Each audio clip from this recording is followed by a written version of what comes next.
Hey everyone, class seventh English book Poorvi the day the river spoke से आज हम extract based question answer को cover कर रहे हैं। क्वेश्चन आंसर्स एग्जाम्स के पॉइंट ऑफ व्यू से बहुत ज़्यादा इंपॉर्टेंट है, इसलिए आपको इन्हें बहुत अच्छे से देखना चाहिए और देखकर इनको समझना चाहिए। चलिए स्टार्ट करते हैं हम अपने इन क्वेश्चंस को। तो जो पहला एक्सट्रैक्ट यहाँ पर हम कवर करेंगे वो है, तो यहाँ जो आपके सामने एक्सट्रैक्ट है जो कि हमने बुक से लिया आपकी स्टोरी से, तो चलिए जल्दी से इसको समझ लेते हैं।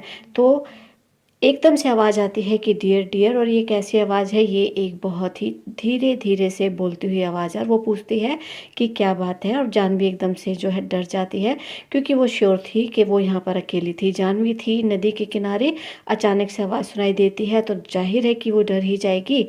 अब वो देखती है कि आवाज़ तो लिजार्ड की, यानी कि जो हरे रंग की छिपकली है उसकी नहीं हो सकती, किंगफिशर की भी नहीं हो सकती, क्योंकि वो तो जो है बैम्बूस का जो थिकेट होता है, थिकेट मतलब जो झुंड, बैम्बूस के झुंड के पास बैठकर वो जो है मछलियों को खा रहा है जो उसने पकड़ी है। और उसके साथ वो ये देखती है कि ये आवाज़ पैरट की भी नहीं हो सकती, क्योंकि जो तोते की आवाज़ होती है वो तो एक बड़ी ही कान बेदी चीख की तरह होती है, बड़ी कर्कश आवाज़ होती है, और ये तो एक बहुत ही ज़्यादा धीरे से बड़ी अच्छी सी आवाज़ है। अब वो अपने चारों तरफ देखती है लेकिन वहाँ उसे कोई भी नज़र नहीं आता। अब वो बहुत ज़्यादा डर जाती है और डर के मारे वहाँ से भाग जाना चाहती है। तो इस पैसेज में क्या दिखाया स्टूडेंट्स की जाह्नवी जो है रोज़ की तरह नदी के किनारे जाकर बैठी है, रोने लगती है। अचानक से तभी ये आवाज़ उसे सुनाई देती है। चारों तरफ देखती है, कोई नहीं दिखाई देता। अंदाज़ा लगाती है कि कहीं ये आवाज़ इसकी तो नहीं, उसकी तो नहीं। खुद ही सवाल खुद ही जवाब। चलिए देख लेते हैं हम इस पर बेस्ड क्वेश्चन को। तो पहला क्वेश्चन है, whose voice is heard in this passage, की इस पैसेज में किसकी आवाज़ है जो जाह्नवी ने सुनी थी? तो आंसर होगा the voice heard in this passage is the river's voice, कि इस पैसेज में जो आवाज़ आ रही है what's the matter dear dear, तो ये आवाज़ किसकी है? ये आवाज़ है नदी की। नदी जाह्नवी की उदासी को देख नहीं पाती और इसी वजह से वो जाह्नवी से पूछ लेती है कि आखिर बात क्या है। तो नेक्स्ट क्वेश्चन है, Jahnavi was startled because she thought she was. अब जाह्नवी बहुत ज़्यादा डर जाती है, सरप्राइज हो जाती है, क्योंकि वो सोचती है कि वो तो वहाँ पर क्या थी, नदी के किनारे जाह्नवी जो थी बिल्कुल अकेली बैठी थी। तो आंसर होगा कि Jahnavi was startled because she thought she was alone. Jahnavi एकदम से डर जाती है ये सोचकर, एकदम से सरप्राइज्ड हो जाती है, क्योंकि वो सोचती है कि वो तो यहाँ पर बिल्कुल अकेली है। She didn't expect to hear anyone speaking, और वो यहाँ पर कोई उम्मीद नहीं कर सकती थी कि कोई भी उससे बात करेगा। तो यही सोचकर जो जाह्नवी है एकदम से बहुत ज़्यादा भौचक्की सी रह जाती है। नेक्स्ट प्रश्न है, हु और what did Jahnavi initially think might have made the noise. अब कौन और कैसे और क्या जाह्नवी जो है क्या सोचती है एक नज़र में कि ये किसका शोर हो सकता है, किसकी आवाज़ हो सकती है? तो जाह्नवी एकदम से क्या सोचती है कि ये जो आवाज़ है लिज़ार्ड की हो सकती है, क्योंकि तभी वो नदी किनारे क्या देखती है, एक हरे रंग की छिपकली जो कि धूप सेकने के लिए आ जाती है। तो उसे लगता है कि शायद ये हरे रंग की जो छिपकली है वही उससे बातें कर रही है, शायद यही उसकी आवाज़ है। नेक्स्ट प्रश्न है, why is the voice described as sleepy and murmuring, कि यहाँ पर जो नदी की आवाज़ है उसको स्लीपी और मर्मरिंग क्यों कहा गया? तो आंसर होगा the voice is described as sleepy and murmuring to suggest its gentle calm like a soft natural sound. अब यहाँ पर नदी की आवाज़ को स्लीपी कहा गया और मर्मरिंग कहा गया। मर्मरिंग का मतलब होता है धीरे धीरे से बोलना, फुसफुसाना।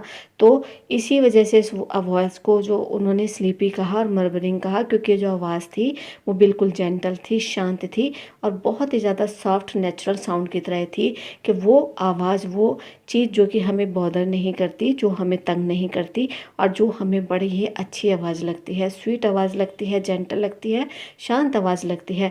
तो ये बिल्कुल वैसी ही आवाज़ थी, एकदम से खनखनाती हुई धीमी सी आवाज़। इसी वजह से इस आवाज़ को स्लीपी और मर्मरिंग कहा गया। नेक्स्ट प्रश्न है, अब यहाँ पर नेक्स्ट जो स्टेटमेंट है उसमें आपको बताना है कि ये ट्रू है या फॉल्स है। तो स्टेटमेंट है, Jahnavi was not scared at all when she heard the voice, कि जाह्नवी बिल्कुल भी नहीं डरी थी जब उसने इस आवाज़ को सुना था। तो बताइए ये स्टेटमेंट ट्रू है या फॉल्स है? तो आंसर होगा फॉल्स, क्योंकि ये स्टेटमेंट तो पूरी तरह से झूठी है। According to the passage Janvi was rather scared, कि पैसेज के अकॉर्डिंग हम क्या देखते हैं कि जानवी तो बहुत ज़्यादा डर गई थी, और वो जब इस आवाज़ को सुनकर चारों तरफ देखती है, उसे कोई नज़र नहीं आता, तो वो डर के मारे वहाँ से भाग जाना चाहती थी।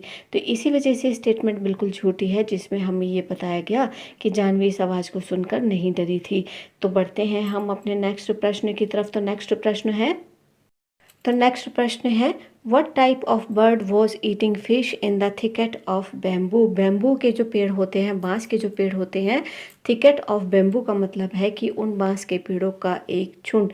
तो कौन सा बर्ड था जो कि बांस के पेड़ों के झुंड में बैठकर मछली को खा रहा था? तो आंसर होगा किंगफिशर, क्योंकि किंगफिशर एक ऐसा पक्षी होता है स्टूडेंट्स, जो आपने देखा होगा, जो कि हमेशा नदी किनारे रहता है, और ये उड़ता भी है, ये तैर भी सकता है, और ये नदी के अंदर जो है एकदम से गोता मारकर फिश को पकड़ लेता है और फिर उसको खाता है। तो थिकेट ऑफ बैम्बू यानी कि बांस के पेड़ों के झुंड में बैठकर जो किंगफिशर था वो फिश को खा रहा था। नेक्स्ट प्रश्न है, what does the passage reveal about Janvi's state of mind, कि पैसेज क्या रिवील करता है कि जानवी की स्टेट ऑफ माइंड यानी कि जो उसकी दिमागी कंडीशन थी वो उस वक्त क्या थी? तो आंसर होगा the passage suggest that Janvi might be feeling lonely. Passage हमें ये बताता है कि जानवी जो है शायद उस वक्त बहुत ज़्यादा अकेला महसूस कर रही थी।